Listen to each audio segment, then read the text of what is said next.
আমার মনে হয় আমের বড়া বা রসবড়ার এই রেসিপিটা এর আগে তোমরা অনেকেই খাওনি। আমের বড়া বা রসবড়াটা খেতে এতটাই দারুণ যে এটা যতক্ষণ না খাবে ততক্ষণ বুঝতেই পারবে না। মিষ্টির দোকানের সব থেকে সুস্বাদু মিষ্টিটাকেও কিন্তু অনায়াসেই হার মানিয়ে দেবে এই রসবড়াটা। আর যারা আমের এই রসবড়াটা আগে খেয়েছো তারা অবশ্যই কমেন্টে জানাবে। বাই দ্য ওয়ে, আমার মায়ের রান্নাঘর মনিকা কুকিং কিচেনের আরও একটা নতুন পর্বে নতুন একটা রেসিপিতে তোমাদের সকলকে স্বাগত। আশা করি সকলেই খুব ভালো আছো। সো আজকে কিন্তু মা তোমাদেরকে শেখাবে একদমই ইউনিক একটা রেসিপি, যেটা আমের বড়া এবং রসবড়া। মা কিন্তু তোমাদেরকে দুরকমভাবেই করে দেখাবে, আর দুটোই কিন্তু খেতে খুবই দারুণ। সো ভিডিওটা পুরো দেখে রেসিপিটা একদম পারফেক্টভাবে শিখে নাও, আর ভিডিওটা একদমই স্কিপ করবে না, কারণ ভিডিওতে রয়েছে অনেক ধরনের টিপস অ্যান্ড ট্রিক্স। সো চলো শুরু করা যাক। আমের এই রসবড়াটা বানানোর জন্য আমাদের প্রধান উপকরণ আমটাকে কিন্তু প্রথমে ছুলে নিতে হবে। আমরা এখানে 3টে হিমসাগর আম নিয়েছি। একে একে 3টে আমে কিন্তু মা ছুলে নেবে।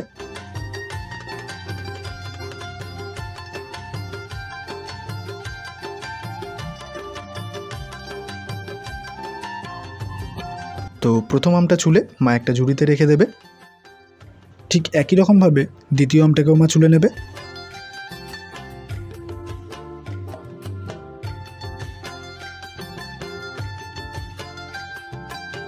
তো 3টে আমি ঝুড়িতে নেওয়ার পর এবারে 3টে আমকেই খুব ভালোভাবে চটকিয়ে নিয়ে আটি 3টেকে আলাদা করে নিতে হবে।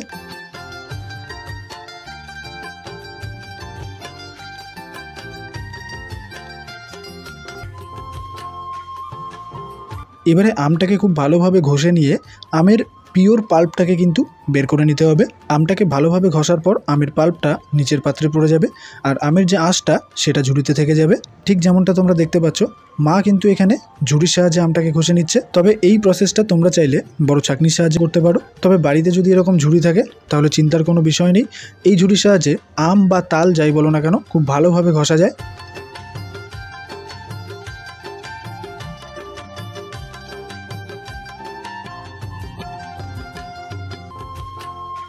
তো চলো এবারে মা তোমাদেরকে দেখিয়ে দেবে আমের পাল্পটা ঠিক কীরকম হয়েছে। তোমরা খুব ভালোভাবে খেয়াল করলেই বুঝতে পারবে আমের এই পাল্পের মধ্যে কিন্তু কোনো রকম দানাভাব নেই।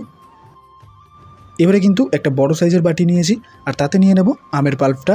এখানে আমের পাল্পটা পুরোটা নেব না, হাফের একটু বেশি নিয়েছি, আর বাকি উপকরণ দেওয়ার পরে দিয়ে দেবো ছোটো বাটির 1 বাটি আটা। 150 গ্রাম মতো আটা এখানে আছে। দিয়ে দেবো ওই একই বাটির 1 বাটি সুজি। তবে এই উপকরণগুলো যদি পরে প্রয়োজন হয় তাহলে অবশ্যই দিতে হতে পারে। দিয়ে দেবো হাফ বাটি মতো চিনি। যেহেতু আমটা কিন্তু খুব ভালো মিষ্টি, তাই জন্যে বেশি চিনি ব্যবহার করলাম না।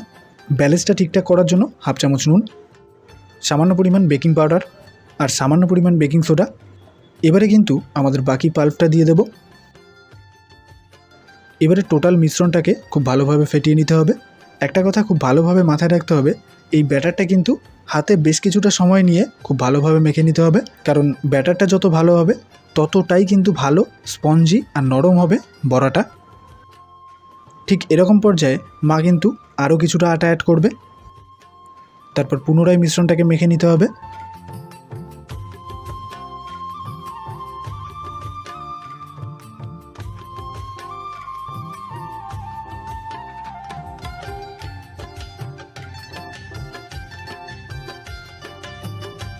তো চলো মা তোমাদেরকে এবারে ব্যাটারের ফাইনাল স্ট্রাকচারটা দেখাবে। হাতে বেশ কিছুটা সময় নিয়ে ব্যাটারটাকে ভালোভাবে ফেটিয়ে নেওয়ার পর যখনই ঠিক এরকম পর্যায়ে আসবে তখনই বুঝে নিতে হবে যে ব্যাটারটা একদম পারফেক্টলি রেডি।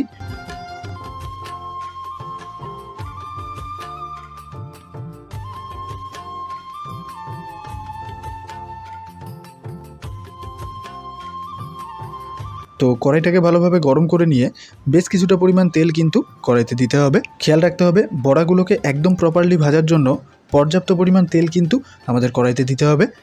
আচ্ছা, তারপর ওভেনটাকে হাই ফ্লেমে করে দিয়ে তেলটাকে খুব ভালোভাবে গরম করে নিতে হবে। তারপর জাস্ট চেক করার জন্য সামান্য পরিমাণ ব্যাটার তেলে দিয়ে ঠিক এরকমভাবে চেক করে নেবে। যখনই দেখবে ব্যাটারটা তেলে দেওয়ার সাথে সাথেই ওপরে ভেসে উঠছে, তখনই বুঝে নিতে হবে তেলটা একদম পারফেক্টভাবে গরম হয়ে গেছে। আচ্ছা, ফাইনালি এবারে আমরা বড়াগুলোকে তৈরি করব। তার জন্য নির্দিষ্ট একটা আকারে ব্যাটারটাকে তেলে ছাড়বো। একবারে কিন্তু সবগুলো বড়া ভাজা সম্ভব নয়, আর একবারে সবগুলো বড়া ভাজার দরকারও নেই।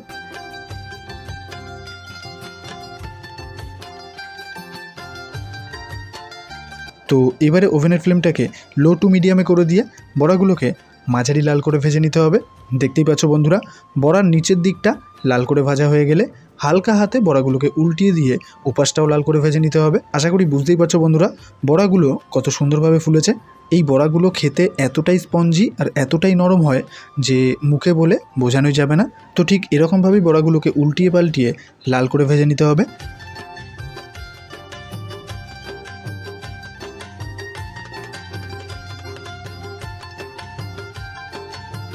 তো চলো, মা তোমাদেরকে একদম কাছ থেকে দেখিয়ে দেবে যে বড়াগুলো আসলেই ঠিক এরকমভাবে ভাজা হয়েছে। আশা করি বুঝতেই পারছো বন্ধুরা। তো ঠিক এরকম পর্যায়ে কিন্তু বড়াগুলোকে আমরা একটা প্লেটে নামিয়ে নেব। তো বন্ধুরা, তোমাদের বোঝার সুবিধার জন্য মা তোমাদেরকে দ্বিতীয়বারের জন্য আরও একবার দেখিয়ে দিচ্ছে। ঠিক একই রকমভাবে নির্দিষ্ট একটা আকৃতিতে ব্যাটারগুলোকে তেলে ছাড়তে হবে। আর ব্যাটারটাকে দেওয়ার সময় খেয়াল রাখতে হবে একে অপরের গায়ে যাতে লেগে না যায়।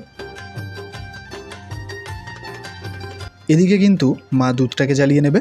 দুধটা যখনই ঠিক এরকম পর্যায়ে ফুটবে তখনই কিন্তু হাফ বাটির থেকে একটু কম চিনি দিয়ে দেবে মা। প্রথমত আমটা মিষ্টি, দ্বিতীয়ত ব্যাটারে চিনি দেওয়া ছিল, তার জন্য দুধে বেশি একটা চিনি দিলাম না। তো এখানে দুধের পরিমাণটা কিন্তু খুব বেশি না, দেখতেই পাচ্ছ, কারণ সবকটা বড়াই যে আমরা দুধে ভেজাবো সেটা না, দুরকমভাবেই আজকে রেসিপিটা করা হলো।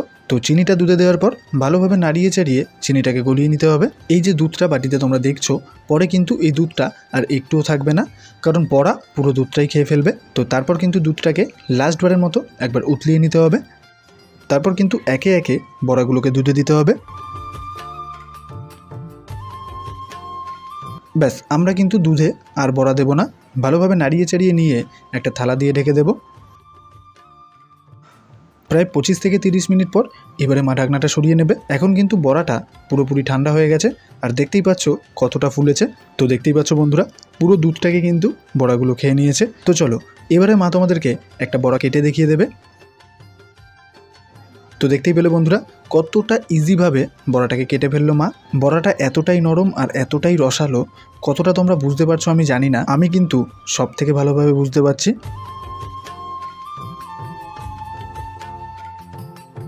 আচ্ছা, এবারে শুকনো বড়াটাকে মা তোমাদেরকে ভেঙে দেখাবে।